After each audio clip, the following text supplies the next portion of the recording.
सवाल पूछ रहे हैं कि हिजाब से लीडरशिप का बेसिक फलसफा ही खराब हो जाता होगा, क्योंकि हो जाता है क्योंकि वो तो पहले ही बता रही है कि मैं आदमियों से इतना डरती हूं और आदमियों के खिलाफ मैंने एक अपने ऊपर कवर लगाया हुआ है।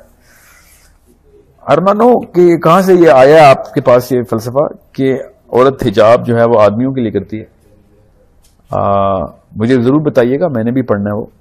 बिकॉज अल्लाह ताला ने तो कहा था कि हिजाब का जो ऑर्डर है वो औरत को उसकी ह्यूमिलिटी के लिए कहा है, ताकि वो इस कॉस्मेटिक रेस में ना आ जाए कि मैं कैसी लग रही हूं। ये कोर ह्यूमिलिटी एक लीडरशिप का ट्रेट है। ये अब इस वक्त कॉर्पोरेट लीडरशिप ने भी अडॉप्ट कर लिया है। वो कहते हैं सबसे पहले अथॉरिटी होनी चाहिए, फिर फेलोशिप, फिर फॉलोअरशिप, फिर नंबर 5 लीडर्स जो डीप लीडर्स हैं, जो प्योर लीडर्स हैं, वो ह्यूमिलिटी के ऊपर आ जाते हैं। उल्टा किया उन्होंने चक्का। देखें, अल्लाह ताला कहते हैं सबसे पहले इंसान के अंदर ह्यूमिलिटी होनी चाहिए, फिर मैं उसको कोई रुतबे देता हूं। वो कहते हैं नहीं, सबसे पहले अथॉरिटी होनी चाहिए, फिर उसके फिर फेलोशिप हो, फिर फॉलोअरशिप हो, फिर ह्यूमिलिटी हो। लीडरशिप की सबसे ऊंची उड़ान को ह्यूमिलिटी कह रहे हैं वो। हमारे दीन ने बताया सबसे पहला कदम ह्यूमिलिटी है। आप आजिज नहीं है तो आपको कुछ नहीं, आप लोगों की जिम्मेदारी आपको नहीं मिलेगी। और वो कह रहे हैं नहीं, सबसे पहले आप एरोगेंट होंगे, अथॉरिटी, ठीक है, फिर फॉलोअरशिप, ठीक है। So humility is a leader. Are you telling me कि मेरा वक्त ऊपर चला गया? हो गए? Okay, I am so sorry.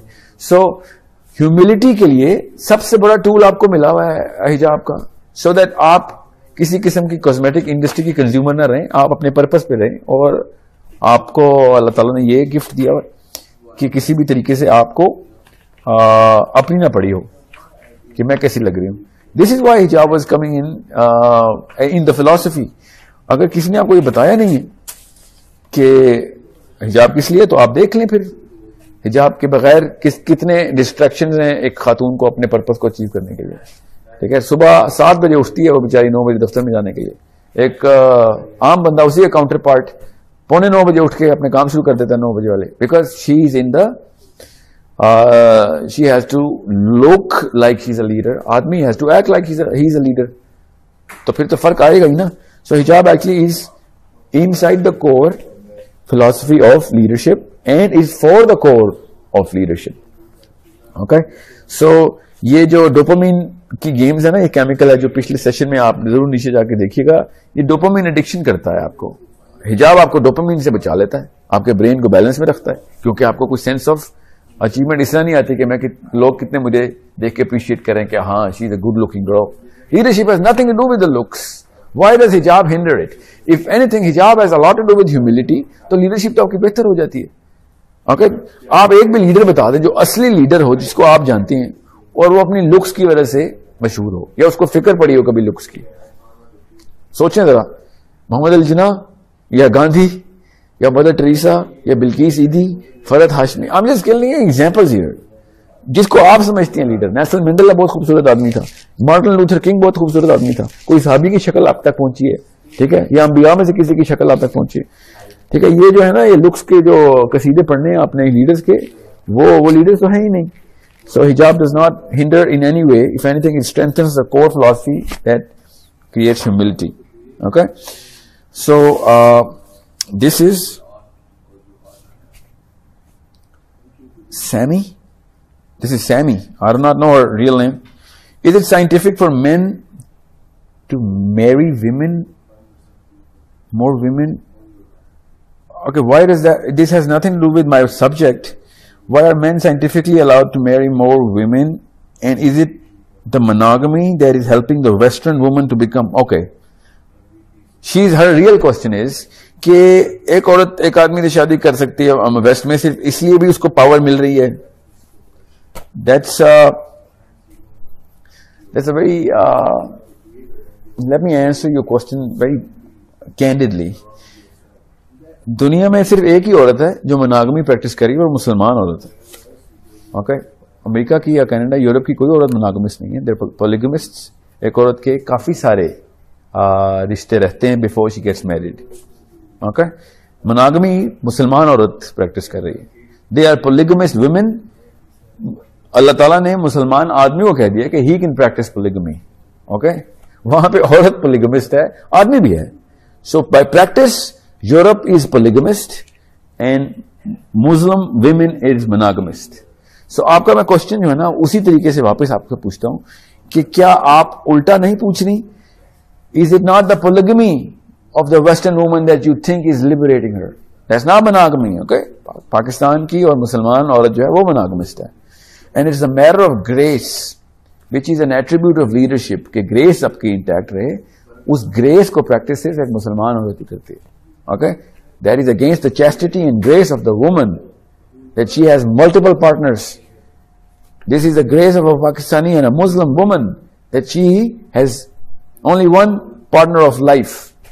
Okay, and this is why Muslim society is a monogamistic society for women, and everywhere else you see every woman is a polygamist.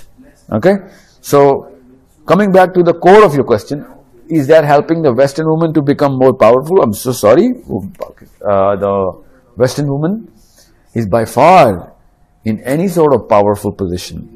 Okay, that is a supposition, a grand supposition, an assumption, a grand assumption. You have to really give me a lot of references. I'm going to have a totally big session. I can probably speak for 2-3 hours on this, on how suppressed the Western woman is. And why is she made to dress the way she dresses, and why is she made to think the way she thinks? अगर आपको Women Liberation Front के थोड़ी सी आपने detail पढ़ी हो, जो कि मैंने पढ़ी है, तो मैं इसको आपको इसलिए बता रहा हूं कि women were liberated for a very core reason कि सिंगल फैमिली यूनिट जो अमेरिका में था उसको तोड़ना जरूरी हो गया था, बिकॉज अमेरिकन औरत जो थी वो टैक्स नहीं दे रही थी. जैसा simple constitution of the women liberation movement. उन्होंने फिर सिंगल फैमिली को तोड़कर मल्टीपल फैमिलीज किए कि इतनी बड़ी कम्युनिटी हमारी 40 to 60% के बीच में बैंड था उस वक्त, ठीक है, इन द 30s 1830s, जब ये मूवमेंट की गई कि औरत को आजाद करो क्योंकि ये टैक्स नहीं देती. इतनी मेजर पॉपुलेशन है औरतों की और वो टैक्स नहीं दे रही क्योंकि वो डिपेंडेंट है. इनको इंडिपेंडेंट करेंगे तो ये टैक्स देंगी, ये कमाई करेंगी तो इनको टैक्स भी मिलेगा. That's how the women liberation movement started, and this is not my words, I'm quoting Rockefeller himself, who started with the pioneer and the father of the Women Liberation Front. So you're telling me that they're more powerful. I'm so sorry, they're not powerful by any means, in any way that you can actually scientifically tell me. On the contrary, if anything, they are way more under the influence of the philosophy, which is not theirs, the psychology, which is not in their control. Okay, so leadership की basic definition बड़ी simple सी है. You have to understand what leadership is. Leadership is the science of creating believers of your purpose. तो क्या purpose है मुझे भी बताएं, जिसकी वजह से आपको वो leaders लग रही हैं. या फिर कोई एक लीडर बता दें, मैं आपको उसको लीडरशिप के स्केल्स के ऊपर मेजर करके आपको रिप्लाई कर दूंगा. ओके, मैंने आपको जो भी लीडर्स बताई हैं, बिल्किस सीधी और फातिमा जिन्ना और all of those women who are doing hardships in Pakistan, उस वो मॉडल पे पूरी उतरती हैं. ये मेरी ओपिनियन नहीं है, वन लाइन स्टेटमेंट नहीं होती लीडरशिप, या जो आपको पसंद आ जाए कोई एक चीज लीडर की तो लीडर हो गया. लीडरशिप का प्रॉपर एक मॉडल है, उसके कोर के अंदर, उसकी बॉटम के अंदर मोरालिटी है, फिर उसके ऊपर रैशनैलिटी है, फिर सिविक सेंस है, और फिर पॉलिटिकल सेंस है. ये 4 पिलर्स मिलकर लीडरशिप बनाते हैं. जिसकी मोरालिटी अल्लाह और उसके रसूल के ऊपर नहीं है वो लीडर नहीं हो सकता, और अगर उसकी है मगर उसको रैशनल थिंकिंग नहीं आती वो भी लीडर नहीं हो सकता. और अगर ये दोनों चीजें हैं, उसकी सिविक सेंस नहीं दुरुस्त, वो फिर लीडरशिप में फॉल्ट हो गया. और अगर उसकी ये तीनों चीजें दुरुस्त है मगर उसकी पॉलिटिकल सेंस वीक है तो फिर भी लीडर नहीं हो सकता. आप खुद मेजर कर लें इन 4 पिलर्स के ऊपर. पार्लियामेंट हाउस में कौन है, आपकी डेफिनेशन में कौन है, दुनिया में कौन लीडर्स उतरे. ओके, मोरालिटी, रैशनैलिटी, इसको क्रिटिकल थिंकिंग कहते हैं, then civics and then the politics. ये है लीडरशिप का बेस मॉडल, जो कि पूरी तरीके